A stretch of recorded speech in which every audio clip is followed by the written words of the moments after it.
I'm Rick Harp. This is your APTN News Brief for Friday, January 12th. We begin in Winnipeg, where an unmarked cemetery has been discovered near a former orphanage and home for unwed mothers. Operating in the early 1900s, the orphanage's high death rate has led some to believe children and infants could be buried there.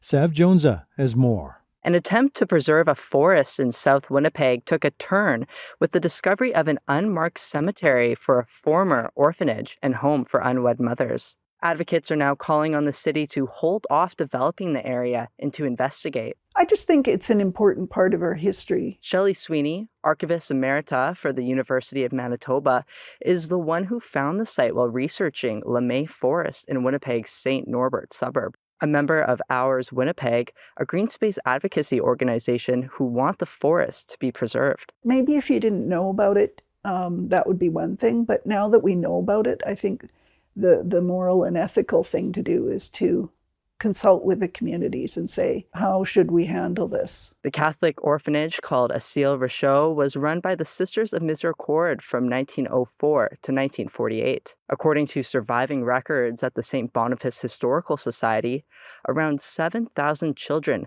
passed through the institution. The ethnicity of around 2,700 children was recorded. 225 were Métis, 6 were First Nations, and 1 was Inuit. The death rate of children at Asile Rochot was high, especially in the early years of its operation. In 1909, out of 314 children that were accepted into the asile, 188 died.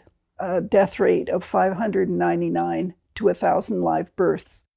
Statistic from 1910, the standard across Canada was 262, substantially lower than the death rate at the asile. Records from the St. Boniface Historical Society suggest that somewhere between over 1,200 and 2,000 children died there during its operation.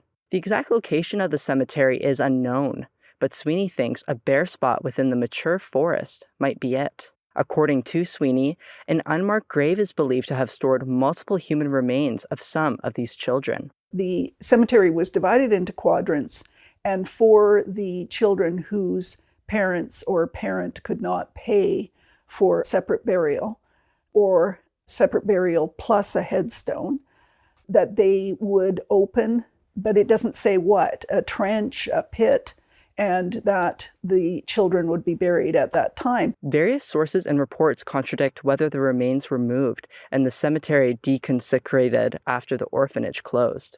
Assembly of Manitoba Chiefs is now asking the city of Winnipeg to investigate. APTN obtained a letter sent by Grand Chief Kathy Merrick to Winnipeg's mayor, Scott Gillingham. It reads, in part, "We take this news very seriously, and our hearts go out to the family and nations of these little ones who were not given the opportunity to return home, even after they died.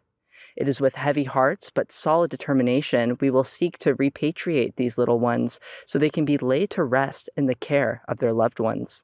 Sweeney and other members of Ours Winnipeg presented their findings to the City of Winnipeg Council. Sav Jonza, APTN National News, Winnipeg. A reminder, the National Indian Residential School Crisis Line is available for survivors and others in need of support. Their number 1-866-925-4419.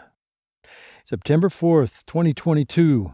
For those connected to James Smith Cree Nation in Saskatchewan, it's a day that won't ever be forgotten. The day a stabbing spree took the lives of 11 people, injuring 17 others. Now, someone once close to the killer and to one of his victims is speaking out.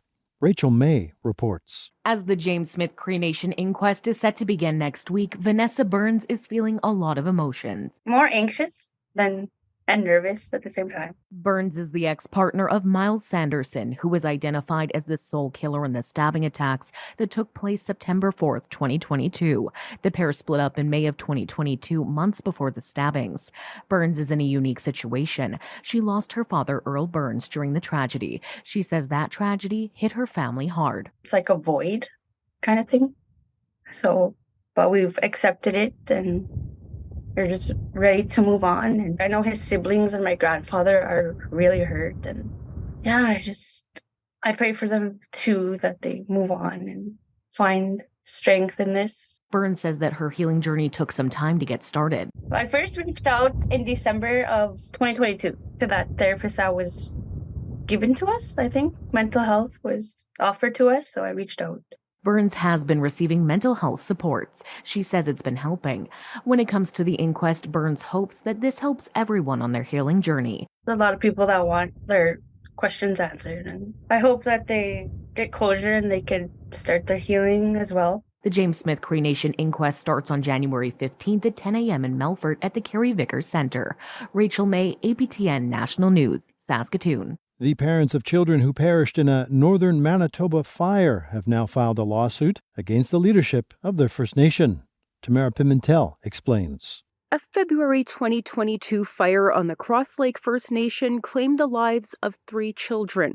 2 years later, their parents, Melody and Patrick North, filed a lawsuit against the nation, seeking more than $300,000 in damages. The claim states 17-year-old Kobe, 13-year-old Jade, and 2-year-old Reed burned to death in a blaze that happened while the family was asleep. The claim says due to a housing shortage, the First Nation provided the family with a temporary COVID-19 structure to live in. It failed to meet fire code. The family woke up to smoke, with the fire blocking the only door. You're living in third world conditions here. Martin Pollock is the lawyer representing Melody and Patrick. They've suffered tremendous trauma, and they're going to require appropriate redress and counseling.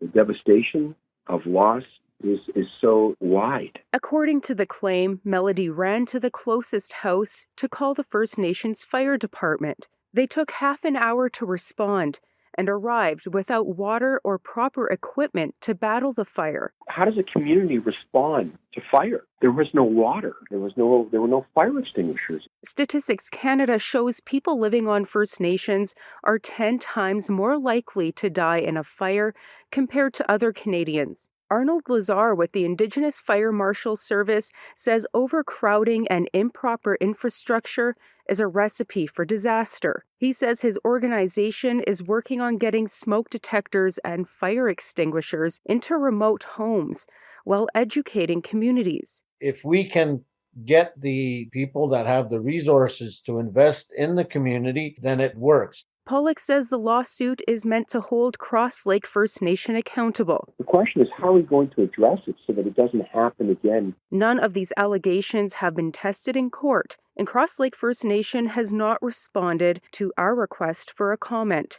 Tamara Pimentel, APTN National News, Winnipeg. To Edmonton, where this week's efforts by police to close the 8th and final encampment in the city resulted in some arrests. Chris Stewart has the latest. It was not a peaceful takedown of this camp near downtown Edmonton. In a statement, Edmonton police say demonstrators, including 1 man and 2 women, were arrested for obstruction. One of those women was freelance Indigenous journalist Brandy Morin. She is due in court on February 1st. According to the police statement, the man involved is facing an additional charge from an incident the previous day, where both he and an officer were slightly hurt. This morning, there was nothing left of the encampment besides a few items scattered around and a roll of police tape on the ground. The Coalition for Justice and Human Rights is suing the city, saying that removal of encampments puts vulnerable people in danger and violates their rights. A decision on if Edmonton police can continue to take down camps will be made soon. Chris Stewart, APTN National News, Edmonton. Aaron Paquette is city councillor for Ward Dene in Edmonton. The Cree Métis politician also sits on a committee charged with developing a response to unsheltered homelessness. Shelters, housing, and mental health and addictions are all provincial responsibilities. So the province has provided 1,700 shelter spaces, but we know that our homeless count is larger than that. There are also empty spots in these shelter spaces, and so the question is why? Why would people rather risk being outside in this extreme weather than go to a shelter space? And so as a result of that, the city actually drafted minimum shelter standards for the province to follow that would actually increase people's willingness to go to shelter spaces. As of yet, those standards have not been instituted or employed.